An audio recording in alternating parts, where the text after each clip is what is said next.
Hello guys, this is KC Patel and welcome to सात्विक academy. सात्विक academy के YouTube channel में आप सभी का स्वागत है। अगर आप लोग चैनल पर नए हैं और शिक्षक भर्ती की तैयारी करते हैं तो शिक्षक भर्ती से रिलेटेड महत्वपूर्ण अपडेट और इन्फॉर्मेशन के लिए चैनल को सब्सक्राइब कर लें एंड बेल आइकन को प्रेस कर दें ताकि आने वाले अपडेट और इन्फॉर्मेशन आप लोगों को नोटिफिकेशन के माध्यम से मिल सके।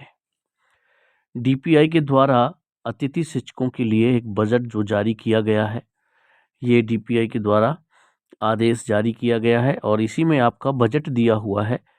ये 3 महीने का बजट आया हुआ है। साथ में अतिथि शिक्षकों के लिए एक गुड न्यूज़ ये है कि अब उन्हें जो सैलरी है वो टाइम पर मिलेगी। तो इस आदेश के लास्ट में उस के बारे में भी दिया हुआ है कि जो अतिथि शिक्षक है अब उनकी सैलरी जो है टाइम पर मिलनी चाहिए। तो सबसे पहले आप लोग देख लीजिए कि जो आदेश है तो एजुकेशन पोर्टल में आपका 17/12/2024 को अपलोड किया गया। हालांकि इसको तैयार कर लिया गया था जैसा कि आप लोग देख पा रहे हैं 13/12/2024 को, लेकिन एजुकेशन पोर्टल में 17 तारीख को अपलोड किया गया है। ये आवंटन है आपका डिस्ट्रिक्ट वाइज, इसके बाद आपका ब्लॉक वाइज। अब हम बात कर लें अलग अलग, जैसे भोपाल का हो गया आपका, छतरपुर में जितने भी आपके ब्लॉक हैं उसका, बारीगढ़ ब्लॉक, लौड़ी, बिजावर, राजनगर, बक्सवाहा और छतरपुर ईसानगर। तो यहाँ पर ये बजट का आवंटन दिया हुआ है पूरा 3 मंथ्स के लिए। ठीक है, तो ये तो बजट ऐसा है कि ठीक है आपको आंकड़े पता चल जाएंगे टोटल कितना आया है। बाकी काम की चीज़ जो है आपकी वो सॉरी वो आपको नीचे देखने को मिलेगी कि अतिथि शिक्षकों की जो सैलरी है वो टाइम पर आने के लिए कौन सा पॉइंट DPI के द्वारा जारी किया गया है। चलिए ठीक है, ये जो लास्ट पेज है इसको आपको ध्यान देना है अच्छे से। ठीक है, इसमें जो सैलरी है ना वो SS1, SS2, SS3 3 मंथ के लिए सबकी जारी कर दी गई है, यानी कि बजट आपका पारित कर दिया गया, बजट पास कर दिया गया है। चलिए, अब अगर हम टोटल बात करें अतिथि शिक्षकों का 3 महीने का जो बजट है वो आपका कितना आया है। ठीक है, 286,02,66,000 इतना बजट आपका पास किया गया है।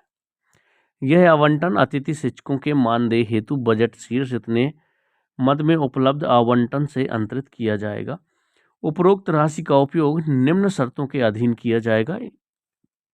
पहला, यह आवंटन शैक्षणिक सत्र 2024 में GFMS पोर्टल पर दर्ज अतिथि शिक्षकों के मानदेय भुगतान हेतु माह नवंबर 2024 से जनवरी 2025 तक जारी की जा रही है।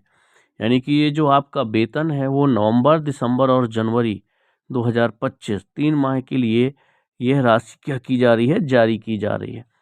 सेकेंड इम्पॉर्टेंट पॉइंट है, अतिथि शिक्षकों का मानदेय प्रति माह प्रथम सप्ताह तक आवश्यक रूप से दिया जाना सुनिश्चित करें। और यह भी आदेश में लिखा गया है कि इनकी जो सैलरी है अतिथि शिक्षकों की, इसको प्रति माह आपके सप्ताह के फर्स्ट वीक में ही सैलरी आ जानी चाहिए, इसको भी सुनिश्चित किया जाना है। अगला है, उक्त आहरण संचालनालय द्वारा समय समय पर जारी निर्देशों के अनुसार किया जाए। यदि नियम विरुद्ध भुगतान किया जाता है तो आहरण संवितरण अधिकारी एवं लेखापाल के विरुद्ध अनुशासनात्मक कार्यवाही की जाएगी। DDO में उपलब्ध राशि का उपयोग आवश्यक रूप से व्यय की गई राशि का उपयोगिता प्रमाण पत्र संचालनालय को उपलब्ध कराना अनिवार्य होगा, आयुक्त द्वारा अनुमोदित। ठीक है, तो ये बजट तो ठीक है हर बार पास किया जाता है, लेकिन इम्पॉर्टेंट चीज़ ये है कि जो अतिथि शिक्षक है अभी तक उनको सैलरी टाइम से नहीं मिलती थी। अब ये जो आदेश जारी किया गया है, सबसे पहले तो प्रति किसको देख लीजिए। ठीक है, तो ये जो भुगतान किया जाना है किसको किसको प्रतिलिपि देखी गई है, कलेक्टर समस्त जिले मध्य प्रदेश को ये कॉपी गई है। प्रधान महालेखाकार मध्य प्रदेश ग्वालियर को भी ये प्रति गई है। इसी तरह से आपके संबंधित जिला शिक्षा अधिकारी संबंधित विकास खंड जिला शिक्षा अधिकारी की ओर भेजकर अतिथि शिक्षकों के मानदेय का भुगतान प्रति माह नियमानुसार करना सुनिश्चित करें।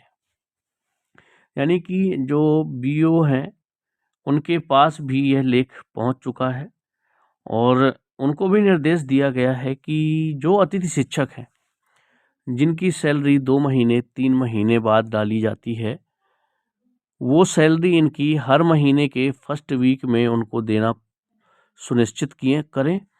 तो ये एक तरह से गुड न्यूज़ है सभी अतिथि शिक्षकों के लिए। अब हम इसी में बात कर लेते हैं आईसीटी लैब के लिए। तो देखिए आईसीटी लैब जो है वो अतिथि शिक्षक नहीं है, या हाँ उनका जो कार्यकाल है वो अतिथि शिक्षक जैसा ही है, लेकिन उनकी ज्वाइनिंग विमर्श पोर्टल में है। और यहाँ जो अतिथि शिक्षक हैं उनकी जो ज्वाइनिंग है वो आपकी जीएफएमएस पोर्टल में है। तो ये जो बजट है वो सिर्फ और सिर्फ अतिथि शिक्षकों के लिए है, जिनका रजिस्ट्रेशन या जो लोग जीएफएमएस पोर्टल में रजिस्टर्ड है और उनकी नियुक्ति भी जीएफएमएस पोर्टल में दर्शाई गई है, ये उनके लिए भुगतान की बात की गई है। आईसीटी लैब वालों का जो है अलग से बजट पास किया जाता है। तो उनके लिए जो भी न्यूज़ आएगी आपके साथ शेयर किया जाएगा। मिलते हैं हम लोग नेक्स्ट वीडियो में नेक्स्ट इन्फॉर्मेशन के साथ।